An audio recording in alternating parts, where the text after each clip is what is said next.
नमस्कार। आज के इस खास विश्लेषण में आपका बहुत बहुत स्वागत है।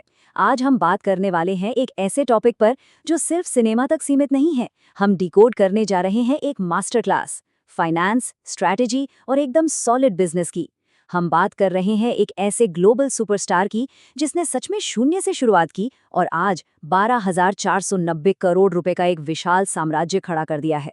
आप जानते हैं, ये कोई रातों रात मिला चमत्कार या तुक्का बिल्कुल नहीं है। इसके पीछे है एक बेहद अचूक और कैलकुलेटेड बिजनेस ब्लूप्रिंट। अब देखिए, बिजनेस और नंबर्स की गहराई में जाने से पहले ना ये समझना बहुत जरूरी है कि हम किस लेवल के स्टारडम की बात कर रहे हैं।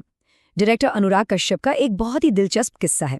उन्होंने बताया था कि जब बर्लिन फिल्म फेस्टिवल में लियोनार्डो डिकैप्रियो और शाहरुख खान दोनों एक ही दिन पहुंचे थे ना, तो भीड़ में जो असली पागलपन सिर्फ शाहरुख के लिए था, वो डिकैप्रियो के लिए कहीं था ही नहीं। मतलब जेम्स कैमरन जैसे हॉलीवुड के दिग्गज उनका ऑटोग्राफ मांगते हैं। ओबामा हो या ट्रंप, जब भी भारत आते हैं अपनी स्पीच में उनकी फिल्मों का जिक्र जरूर करते हैं। तो ये जो अभूतपूर्व ग्लोबल ब्रांड वैल्यू है ना, असल में यही वो मजबूत नींव है जिस पर ये पूरा अंपायर खड़ा है। और इसी ग्लोबल ब्रांड वैल्यू का फाइनल रिजल्ट है ये चौंका देने वाला नंबर, 12,490 करोड़ रुपए। सोचिए, दुनिया के सबसे अमीर एक्टर्स में से एक टॉम क्रूज और जैकी चैन को भी पीछे छोड़ दिया है। वो लड़का जिसके पास कभी दिल्ली में अपने घर का किराया देने तक के पैसे नहीं हुआ करते थे, आज इतनी बड़ी दौलत का मालिक है। तो ये नंबर हमें साफ साफ बता रहा है कि भाई यहां सिर्फ एक्टिंग का टैलेंट काम नहीं कर रहा, बल्कि इसके पीछे एक बहुत ही शार्प बनिए का दिमाग और एक कमाल की स्ट्रैटेजी काम कर रही है। तो चलिए सीधे पॉइंट पर आते हैं। आज हम इस मास्टर क्लास को 4 बहुत ही अहम हिस्सों में समझने वाले हैं। पहला, जीरो डेट यानी शून्य कर्ज की रणनीति। दूसरा, कंट्रोल और प्री रिलीज प्रॉफिट्स। तीसरा, इंडियन वीएफएक्स मार्केट में उनकी मोनोपोली। और चौथा, वो 10,000 करोड़ का शानदार पिच। शुरुआत करते हैं हमारे पहले चैप्टर से, और ये है शून्य कर्ज रणनीति। मतलब बिना कोई लोन लिए फिल्मों का निर्माण करना। फंडिंग को लेकर ना शाहरुख का नजरिया एकदम क्रिस्टल क्लियर है।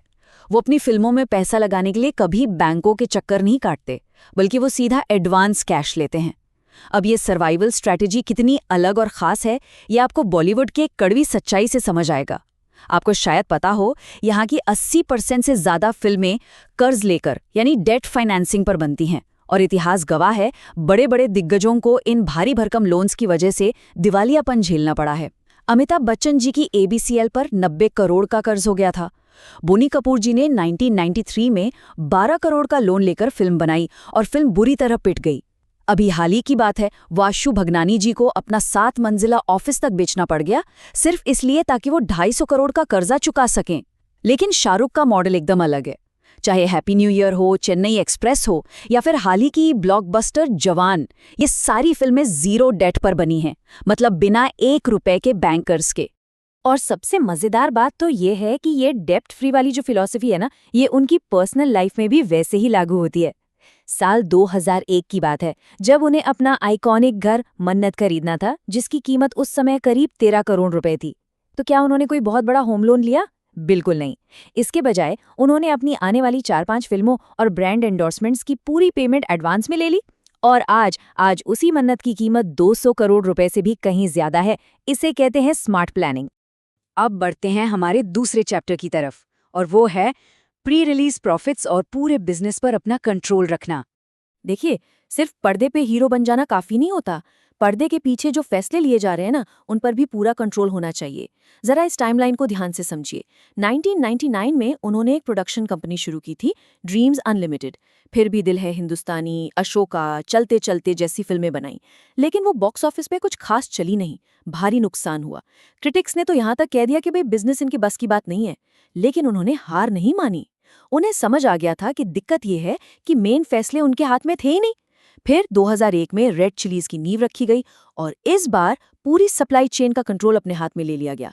मतलब अब हम सिर्फ बॉक्स ऑफिस की दया पर निर्भर नहीं रहेंगे। इसका सबसे रीसेंट और बड़ा उदाहरण है 2023 की फिल्म जवान, जहां सिर्फ डिस्ट्रीब्यूशन से 450 करोड़ रुपए की बम्पर कमाई हुई। अब जरा फिल्म रावण का ये एकदम अचूक गणित देखिए। हम सब जानते हैं कि बॉक्स ऑफिस पर यह फिल्म कोई बहुत बड़ा कमाल नहीं कर पाई थी, लेकिन क्या आपको पता है फिर भी इसमें कोई नुकसान नहीं हुआ? क्यों? क्योंकि फिल्म के सिनेमाघरों में आने से पहले ही ब्रांड से 52 करोड़, टीवी राइट से 40 करोड़, म्यूजिक से 15 करोड़ और वीडियो गेम से 5 करोड़ रुपए अंदर आ चुके थे। फिल्म का बजट था 100 करोड़ और बॉक्स ऑफिस की एक भी टिकट बिकने से पहले ही 112 करोड़ की कमाई हो चुकी थी। मतलब रिस्क तो एकदम जीरो कर दिया गया था। चलिए अब आते हैं हमारे तीसरे चैप्टर पर, इंडियन वीएफएक्स इंडस्ट्री में एकाधिकार और कैसे 60 करोड़ का इन्वेस्टमेंट 1000 करोड़ तक पहुंच गया। तो हुआ क्या कि एक विजनरी एंटरप्रेन्योर की तरह उन्होंने इंडियन फिल्म इकोसिस्टम में एक बहुत बड़ी कमी को नोटिस किया। उस दौर में भारतीय प्रोड्यूसर्स के सामने सबसे बड़ी दिक्कत ये थी कि इंडिया में कोई ढंग की वीएफएक्स फैसिलिटी थी ही नहीं। स्पेशल इफेक्ट्स चाहिए तो अमेरिका या यूके के स्टूडियोज के पास जाना पड़ता था।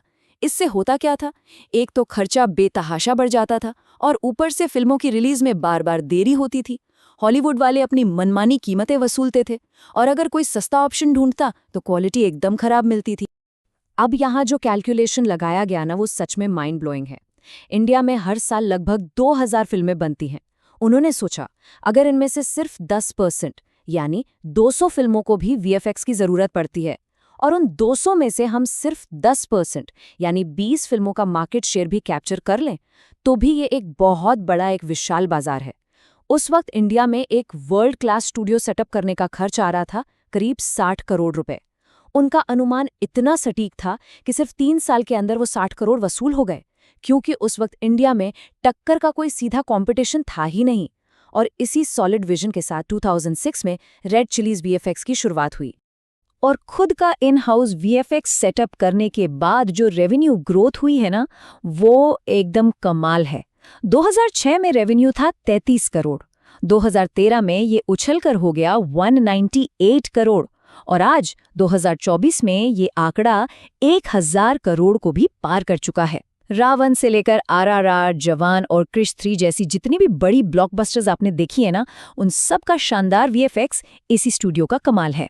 और अब हम पहुंच गए हैं अपने आखिरी और सबसे दिलचस्प चैप्टर पर, वो 10,000 करोड़ का पिच जिसे हम स्पोर्ट्सटेनमेंट कह सकते हैं। अब वक्त आ गया था सिनेमा की दुनिया से थोड़ा बाहर निकलकर कुछ बिल्कुल नया करने का। ये बात है 2007-2008 की। चक दे इंडिया सुपरहिट हो चुकी थी और इंडिया ने T20 वर्ल्ड कप अपने नाम कर लिया था। उसी समय बीसीसीआई एक बिल्कुल नया टूर्नामेंट ला रहा था, आईपीएल।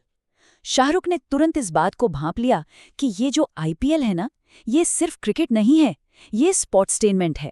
स्पोर्ट्स और एंटरटेनमेंट का परफेक्ट मिक्स। ललित मोदी के साथ मिलकर एक जबरदस्त विजन तैयार किया गया। ये एकदम साफ था कि अगर बॉलीवुड का सबसे बड़ा चेहरा इस लीग से जुड़ेगा तो स्टेडियम तो खचाखच भरेंगे ही और ब्रांड वैल्यू भी सीधा आसमान छुएगी। तो ये कोई रातों रात लिया गया इमोशनल फैसला नहीं था, ये एक प्रॉपर इन्वेस्टमेंट थी। हिसाब लगाया गया था कि पहले साल से ही कम से कम 50 करोड़ का रेवेन्यू तब पक्का आएगा और 6 साल में सारी लागत रिकवर हो जाएगी। केकेआर यानी कोलकाता नाइट राइडर्स में शुरुआत में 300 करोड़ रुपए का इन्वेस्टमेंट किया गया था और आज के टाइम में देखिए उस 300 करोड़ के पिच का रिटर्न क्या मिला है। आज केकेआर की मार्केट वैल्यूएशन 10,000 करोड़ रुपए है। 10,000 करोड़, इसे कहते हैं सही मौके पर चौका मारना और एक आइडिया को इतने बड़े एम्पायर में बदल देना। तो अगर हम इन चारों चैप्टर्स को एक साथ जोड़कर देखें ना, तो शाहरुख की जो पूरी फाइनेंशियल फिलॉसफी है वो इस एक लाइन में एकदम सटीक बैठती है। अपने खर्चों को कम मत करो, अपनी आमदनी बढ़ाओ। उनका मानना है कि सिर्फ बेडशीट किंग साइज नहीं होनी चाहिए, आपकी बैलेंस शीट भी किंग साइज होनी चाहिए। पैसा बनाने के लिए ना सिर्फ हुनर काफी नहीं होता, एक पक्का और शार्प बिजनेस माइंडसेट होना बहुत बहुत जरूरी है। तो आज के इस पूरे विश्लेषण से हमें एक बात तो समझ आ गई है कि सही प्लानिंग, सटीक कैलकुलेशन और परफेक्ट एग्जीक्यूशन के दम पर कोई भी इंसान अपना किंगडम खड़ा कर सकता है।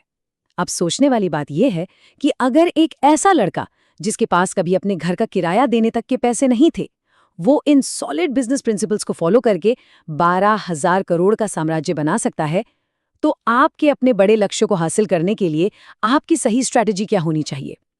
इसी एक अहम सवाल के साथ आज का ये विश्लेषण हम यहीं खत्म करते हैं। सीखते रहिए और हमेशा आगे बढ़ते रहिए।